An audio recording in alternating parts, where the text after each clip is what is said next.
السلام علیکم۔ آپ کو پتہ ہے کہ صبر و تحمل پہ کافی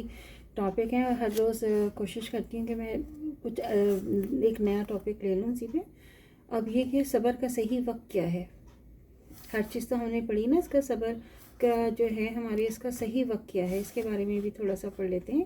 واضح رہے کہ صبر در حقیقت وہی ہوتا ہے جو صدمے کی ابتدا میں کیا جائے، ورنہ انجام کار تو بڑے بڑے بے صبروں کو بھی صبر کرنا ہی پڑتا ہے۔ آخر انسان کب تک رود ہو سکتا ہے، کب تک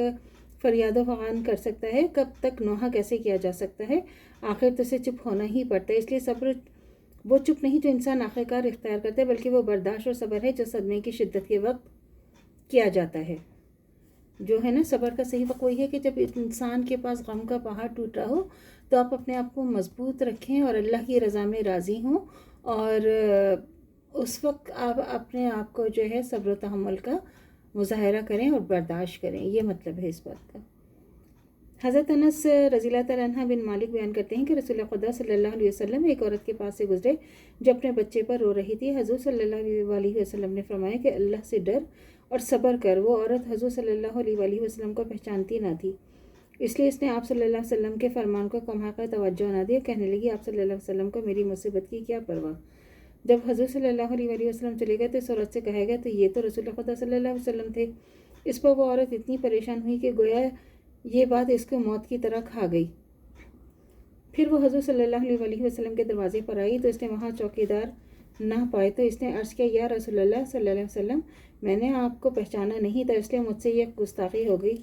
تو آپ صلی اللہ علیہ وسلم فرمایا صبر تو وہی ہے جو سب صدمے کی ابتدا میں ہو، صحیح مسلم کی حدیث ہے۔ تو یہی جو ابھی ہم نے پڑھا نہیں کہ جب انسان صبر جب کرنا کرے تو اس کا بعد میں تو صبر خود بخود آ ہی جاتا ہے، اور اللہ نے تو صبر آپ کو دینا ہی ہے۔ جب مشکل وقت آنا ہے تو صبر بھی آنا ہے، تو لیکن بات جب ہے جب آپ کے پر وقت پڑے اور اس پہ آپ صبر کریں، اس کا یہ مطلب ہے۔ یہ نہیں کہ جب آپ صدمے میں تو ہوں اور نوحہ بھی کریں اور غصہ بھی کریں اور جو مرضی آئے کریں، اور اس وقت اگر آپ نے صبر نہیں کیا تو بات کا صبر تو اس کا تو پھر کوئی فائدہ نہیں ہے نا، وہ تو پھر زبردستی آپ نے کرنا ہی ہے، برداشت تو آپ نے کرنا ہی ہے، کیونکہ اس کے بعد تو آپ کے پاس کوئی آپشن نہیں ہے نا،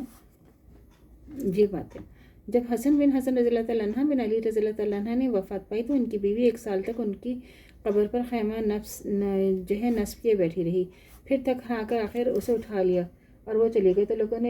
لوگوں نے کسی پکارنے والے کو پکارتے سنا کہ ان لوگوں نے جو چیز گم تھی اسے پا لیا۔ اس پر کسی دوسرے نے جواب دیا نہیں، بلکہ مایوس ہوئے اور لوٹ گئے۔ صحیح بخاری کی حدیث ہے۔ اس روایت میں بھی اس حقیقت کی طرف اشارہ ہے کہ انسان کو ماتم بہت دیر نہیں کیا جا سکتا، اور چاہے جانے والا کتنا ہی عزیز کیا نا، اس لیے اس کے لیے وقار کی بات یہ ہے کہ اس صدمے کی ابتدائی میں برداشت اور ضبط سے کام لے، خدا کی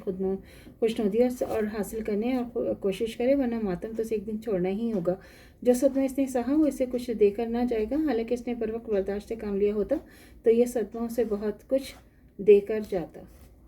یہی بات ہے نا جو بھی ہم نے پڑھی ہے، صدمہ تو انسان ہوتا ہے نا، اگر ایسا ہوتا تو جو انسان ہمارے جب والدین دنیا سے چلے جاتے ہیں یا اپنا اولاد میں سے کوئی چلا جائے، یا جو یہ تو وہ صدمہ ہے کہ انسان اس کے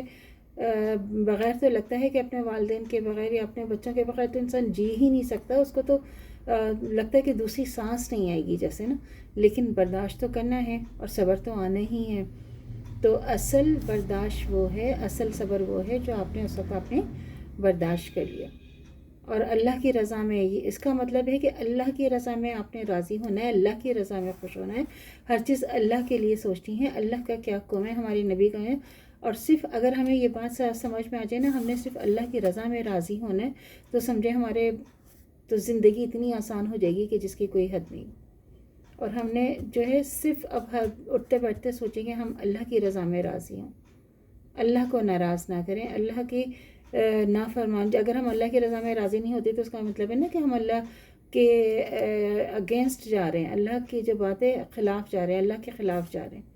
تو اللہ تعالیٰ سے دعا کرنی چاہیے کہ جو ہمارے ایمان ہے مرتے دم تک قائم و دائم رہے، خاتمہ بالخیر ایمان پر ہو۔ اجازت دیجیے، اللہ حافظ۔ میرے چینل کو لائک کیجیے، شیئر کیجیے، سبسکرائب کیجیے، شکریہ۔